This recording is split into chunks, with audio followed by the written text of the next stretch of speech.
Hey everybody, today we're going to cover the VEX IQ second generation educational kit.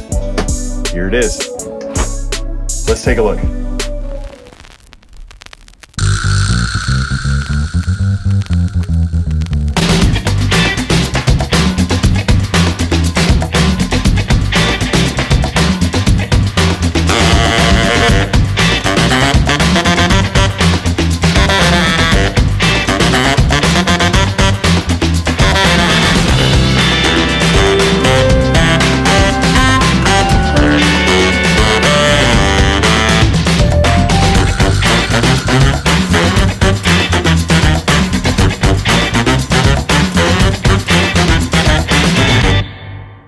All right, let's eat our vegetables first and look at the structural stuff before we look at the electronics.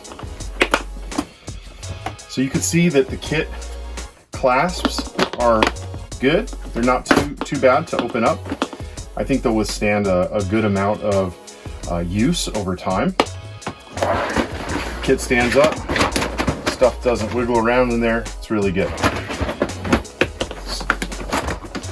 We've got a good amount of 2x. Some 4x. Underneath of the 4x4s, or the 4x, so these 2, 4, 6, 8, 4x8s, you've got some 3x3s and some 4x4s. Okay. You've got some 1x's, a bunch of 1x's, some more 1x's up here. This is something that is new. We've never had before in a VEX IQ kit before. And this is the pin removal tool.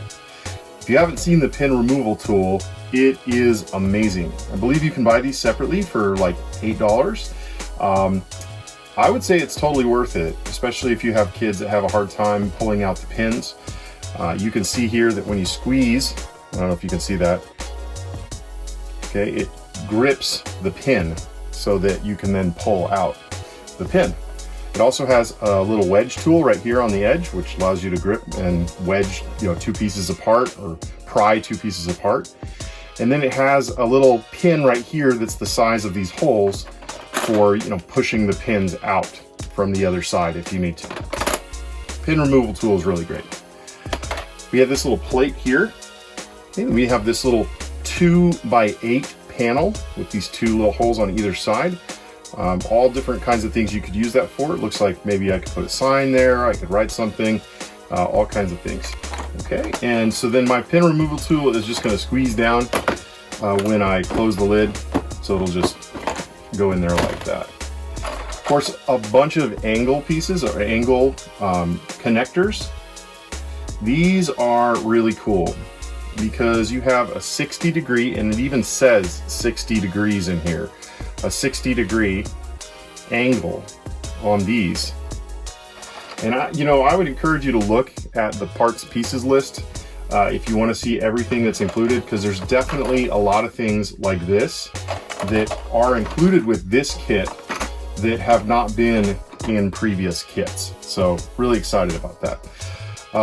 One nice change is that these angle pieces right here, of course you've got a this was a 30, you got a 30, a 45, and a 60-degree angle, and they're different colors. So it makes it easy to find the angle that you need. Okay, a couple of 90s right here, different sizes. There's a T. And then these guys are crank arms with these gears on the back. I think they're like 20-something tooth gears.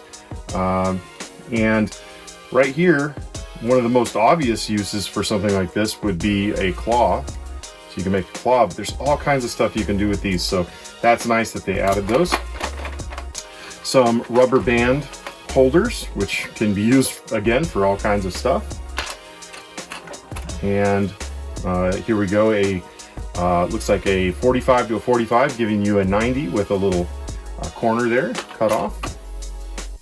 And that's pretty much your structural pieces. There's a good amount of pieces in here. You should be able to build all kinds of different stuff. And speaking of building stuff, you'll notice there were no instructions. Okay, in the super kits of the past, there would be one pamphlet with build instructions. And I'm actually kind of glad that they did not include that with these kits. More so for my colleagues, I have seen many times there's been confusion that those were the things that you were supposed to build, or it was the only thing that you could build. And so kind of leaving the instructions out of it, I think should help people realize that, okay, you can build all different kinds of things with this. Also, the instructions are available online. So that avoids things like misprints. They can update based on the parts and pieces. They can update different builds, more builds. And so you go to vexrobotics.com and you click on downloads under builds. You can find all different kinds of things. Some of the builds were designed specifically for using the Super Kit, the first generation Super Kit, but there are builds now that are available for the second generation educational kit. So you definitely have a lot of resources there. All right, those are the structural pieces.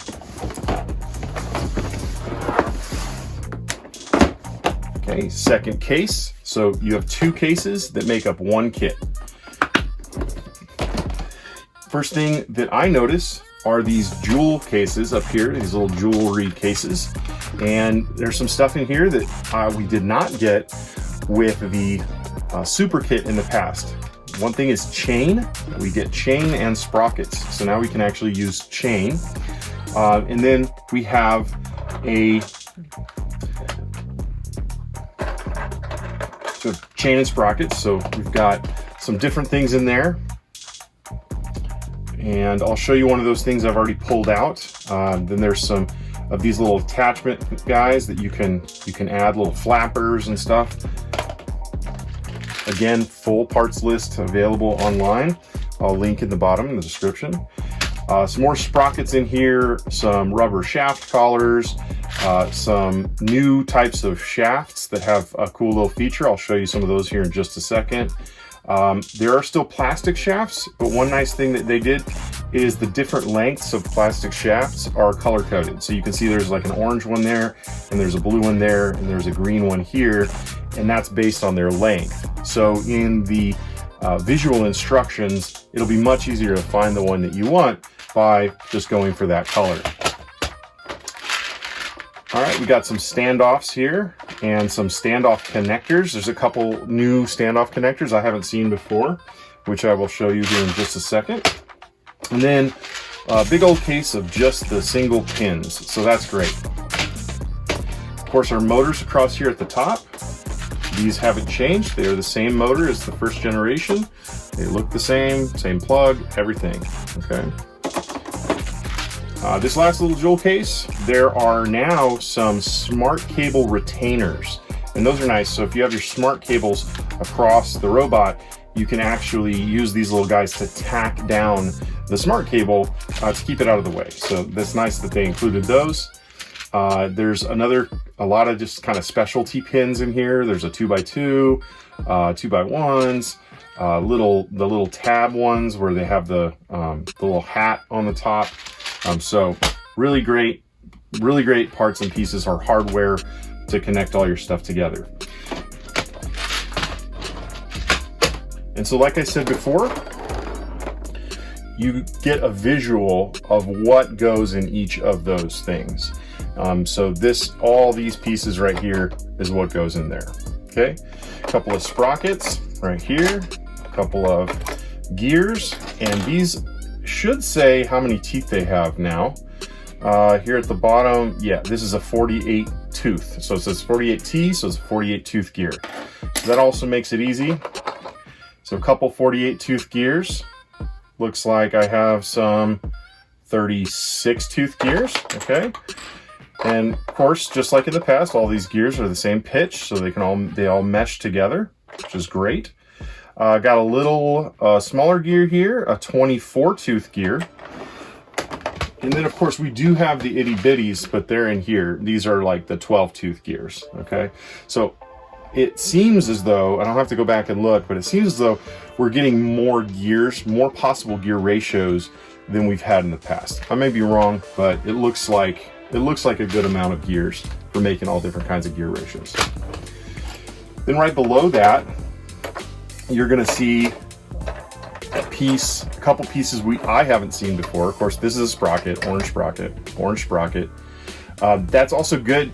I like that those are orange and the regular spur gears are blue. That way kids, there's a visual design here to indicate that those go together and these don't, okay? So yeah, I get kids trying to mesh spur gears with sprockets all the time. And so hopefully that will help with that.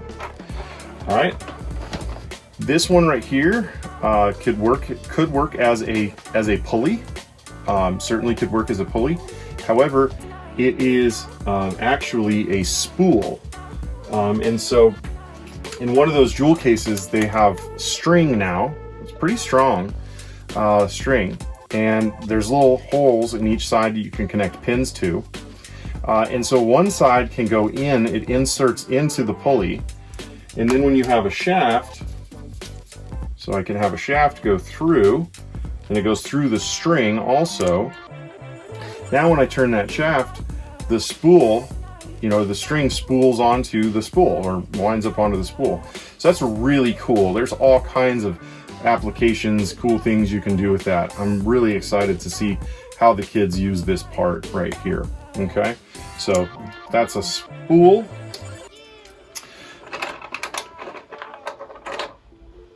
Okay, this is a center offset, a center offset round lock beam is what they're calling it. Okay, so you can see that where it locks onto the shaft, it's offset. There's a few applications for this. I've seen in some of the the Hexbug builds, they've used this as a way to retain a shaft collar. So you could put a shaft collar inside there, and then your shaft can go through, you know, like this. And the shaft can go through here like this. That shaft collar sits down in there, and then when you snap it here, then that shaft's not going anywhere. Of course, you know, you could have the wheel on there. So you could have a wheel in here, and then this guy could go inside. All kinds of different options for you. So this, you know, you could have a shaft collar in there, something holding it all together. All kinds of cool stuff you can do with these little offset beam guys. Okay. Okay. Continuing around this direction.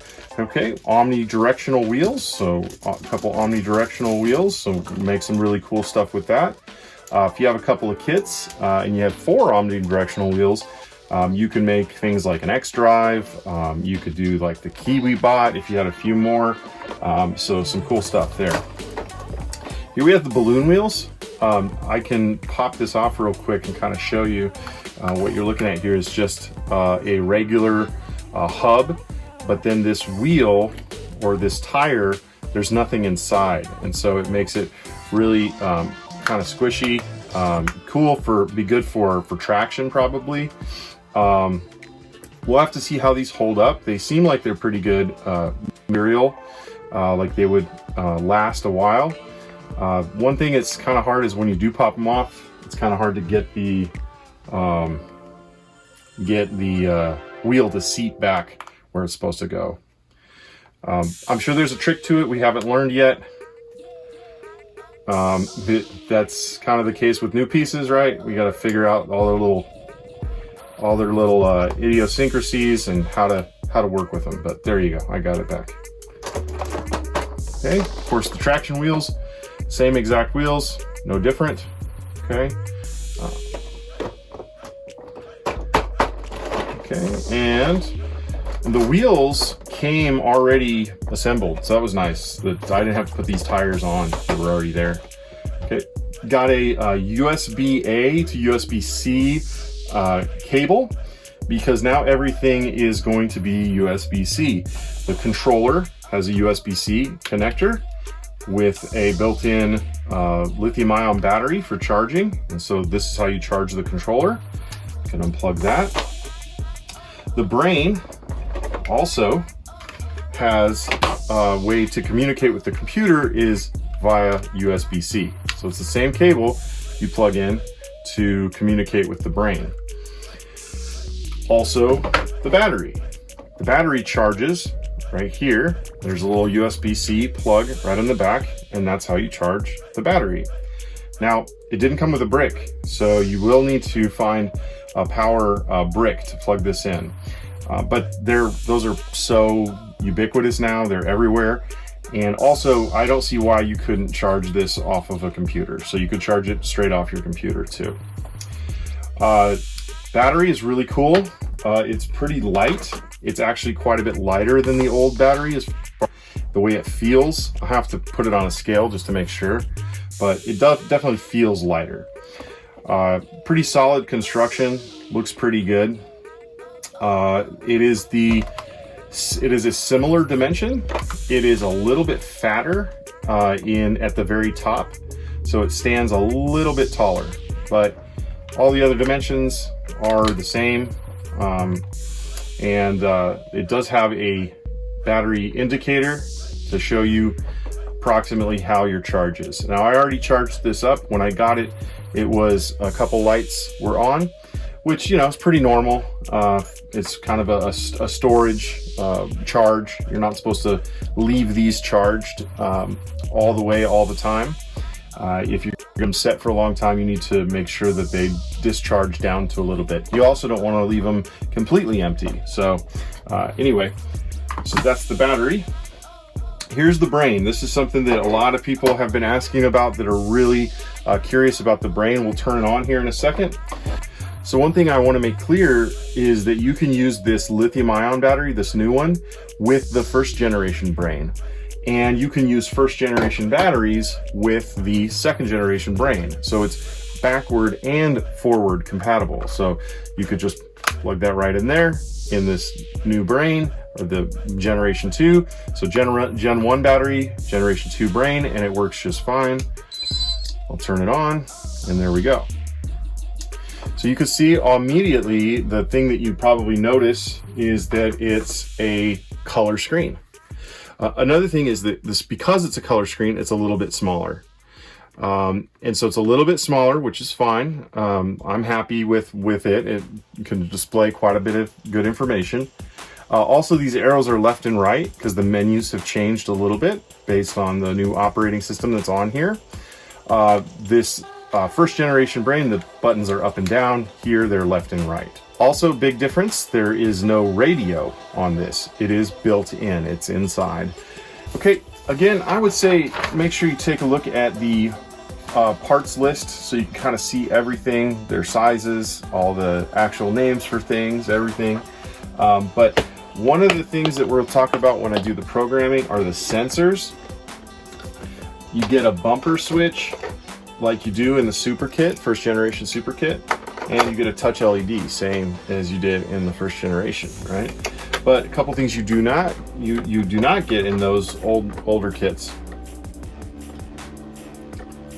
But a couple of new things that we get in the second generation kit is this optical sensor right here. Oh, this is actually the distance sensor. Distance sensor has a little laser, really good directional. You can see, you know, exactly how far away something is. And then this optical sensor here, right here, which is a better optical sensor than in the past. It can detect colors really well. And we'll definitely look at those when we do some of the programming. Now, before we go, I do want to point out a couple of little interesting pieces that are kind of new. We already talked about the string with the spool. We've got some new shafts, okay? So remember I was talking about those shafts being color-coded.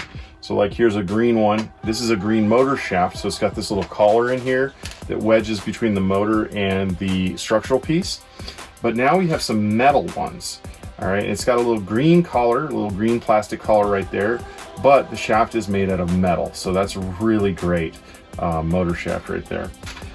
We also have some new capped shafts. Before, the only capped shafts were plastic. Now these capped shafts are metal. So we have some regular metal ones, but we also have these capped shafts, and that's really, really cool. I'm glad that we have that stuff. All right, so that's pretty much it. Again, these different sizes of these shafts like that. But then all these would go into this jewel case right here.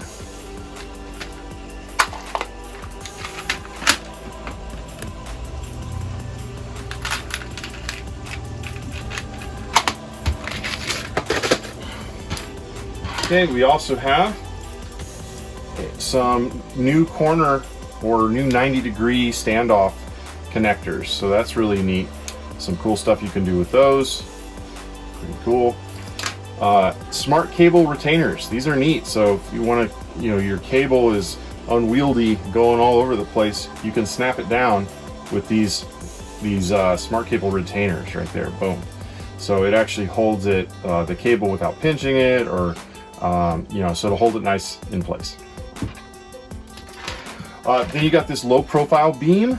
Here with the lock hole at the end. So it's a lock beam that you can stick it on a shaft. You can use a swing arm. Who knows? All kinds of different things you can use it for. And you get a couple of those. Okay. Actually, 1, 2, 3, 4. Again, check the materials list. It looks like you get at least 4 of them. So again, good amount of stuff that you get. Well, I hope you all enjoyed that quick run through of what is in the VEX IQ second generation educational kit. And so now feel free to stick around and watch me build the second generation claw bot. It was a lot of fun. I had to build the base bot first, and so you'll see me build that, and then you'll see me break it apart and put together the claw bot. Anyway, I hope you enjoyed, and if you did, please leave a like, comment down below, subscribe, do all the things. I really appreciate it. Thank you.